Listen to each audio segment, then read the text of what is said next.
So we are officially just a little bit under a week out of the first story pack for Borderlands 4, Mad Ellie in the Vault of the Damned.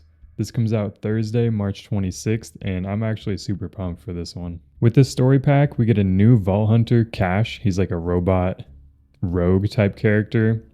We also get a bunch of new legendary weapons, 3 new pearlescent weapons, and we get a level increase from 50 to 60. So new level cap increase, that's pretty dope.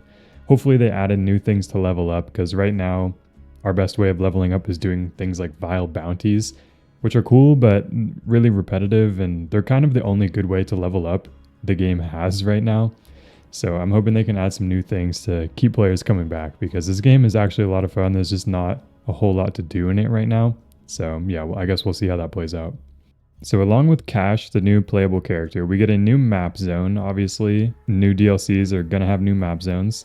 This place is called Whispering Glacier, and it looks like a barren, like, tundra, to be honest with you. But then it looks like, according to the gameplay trailer that they put out, you kind of go underground and you get in these little cavern areas that have been, like, overrun by tentacles and stuff. And there's some real horror vibes in there. So I'm hoping we're going to see some dope stuff. It looks like the art team did their thing, so I'm excited to see all that kind of environmental storytelling and whatnot. We also get 2 major boss fights, 16 mini bosses, which is pretty sick, and they all have their own dedicated legendary drops from also what I've heard in the trailer, so that's sick. And we get new enemy types. So we did hear that the new enemies are going to be like variations of bandits that have had some like wild stuff happen to them, and they are going to have the Australian accents just like the bandits in the pre-sequel. So that's sick, because these guys came from Elvis, which crash landed into Cairo. So I'm hoping that we learn how everybody survived, because a whole ass moon crashing into a planet, like, I don't know how exactly people survived that impact, but we'll see. So we get 3 new pearlescent weapons, which is sick, because right now we only have 3, so it'll be nice to have 6 and hopefully more as time goes on. I know that we are going to get more, but I want more than, I don't know, I'm always going to want more, so that's just how it is, I guess. But 18 new legendaries, which is dope, and 28 new cosmetic items, which also cool. I don't know, freshens things up a little bit. So here's our boy, Cash the Rogue. He looks dope, I'm not going to lie. He's a robot character. These are the cosmetics that are going to come with him. So Gearbox just put out this official character short for Cash. It's pretty sick. I'm going to play it with no volume because I don't want to get copyright strike, but this is what our boy is looking like, and he looks pretty baller, I'm not gonna lie. He kind of looks like that dude, so I'm hyped to play with him. Pause. So along with a new character that we get to play as, there's also returning characters from the Borderlands universe. Obviously Ellie, because the DLC is called Ellie in the Vault of the Damned, so that makes sense. We got our boy Mancubus, who's my king. He's from a DLC in Borderlands 3. He's sick. So I'm excited to see him back. We got Moxie here. And then one other one is we have the return of Pickle from Borderlands, the pre-sequel. Which, when I first heard that, I wasn't super stoked about it, to be honest. Because Pickle in the pre-sequel, I did not like at all. He was really annoying. He kind of gave me Ava of Borderlands 3 vibes. But he's a grown man now, so we'll see. We'll see. His voice is likely to be a lot less annoying, so I guess that's a positive. But guess we'll find out. Here is a little image of our new legendary gear and our new pearlescent weapons. It looks like maybe we're getting a dataless SMG or pistol, a Ripper AR or sniper, and then maybe an Order AR or sniper.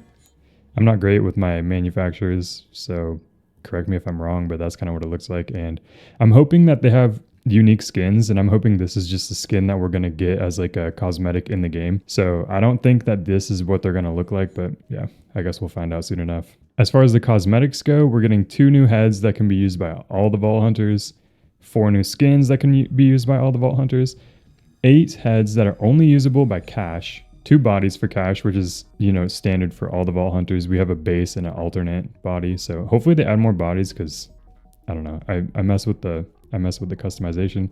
4 new weapon skins, so I'm thinking one of those weapon skins is what's on these pearlescents here.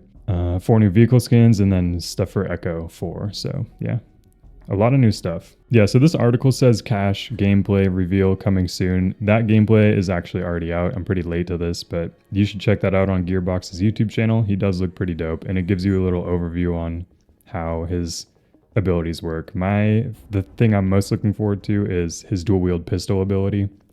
That's gonna be freaking sick. As far as what's to come in Borderlands 4, so yeah, here we have the story pack is coming out at the end of Q1, which is next week. Then we get a new raid boss and a new takedown in Q2. I'm hoping with this story pack, this new raid boss that's going to come out, and the new takedown, that there's going to be more stuff for us to come back to the game and keep the replayability up. Because right now, to be honest, there's not a whole lot to do in the game. There is one raid boss, 2 bounty packs. One of them is really short. The Stone Demon one is pretty sick. I like that one. But yeah, we need more reasons to come back because this game is good. There's just not a ton to do. So as I mentioned before, we have our level cap increase from 50 to 60. That's going to be dope. So we're going to have to refarm all of our weapons and stuff. But if you have enhancements or class mods, those are still going to be usable. But obviously the higher level you get of them, you'll have better percentages on like weapon damage, elemental effect damage, or whatever, that kind of stuff. So, but as far as the skills go, and as far as like the effects the enhancements give you, if you have some legendary ones, they'll still be useful. Next we have cross-platform saves, which I didn't actually know until right now. That's sick because I play on Steam. I have it on Xbox, but I never play it on Xbox because I don't want to start over. But now it seems like I can get my Steam characters to my Xbox, so that is sick if that's actually what this means. Reading this, that's what it seems like, so I'm gonna say that's a W. Next we have shared progression. So this has been asked for since the game came out pretty much. Basically what this is if you have a character right now who's like max level and you have all your SDUs unlocked, all your fast travel stations found, all your vault keys found, all of the vault monsters killed, so your glide pack is fully upgraded, and like all different kind of customization options for your vehicle, such as like the drive, which determines the speed and the handling, and then just the vehicle unlock, which is like just the cosmetic vehicle that you ride on. Those will all be shared across all of your characters. So if you start a new character, you won't have to like upgrade all your SDU tokens again, unlock all the fast travel points and the safe houses. So that's super nice. I really appreciate that. And then it says there's more free events. I don't really know what these events mean. I don't know if they're just more like Rift events, because I do know there's going to be a new version of the Rift in this DLC, which is going to be pretty sick.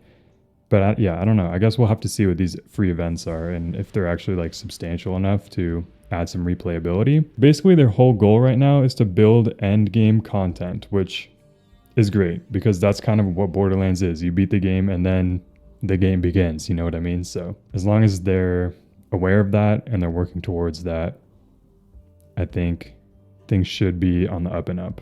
Well, there you have it, guys. There's my breakdown of Mad Ellie and the Vault of the Damned. I hope you found this informative. I hope you're excited to play as our boy Cash because he looks really sick. And I hope that this is some good news for Borderlands and it keeps people coming back, you know, because this is a good game and I like it. I've been playing it a lot this last week, but having a reason to come back, play with my friends, you know, it's going to be a good time. So I appreciate you all watching and have a good one.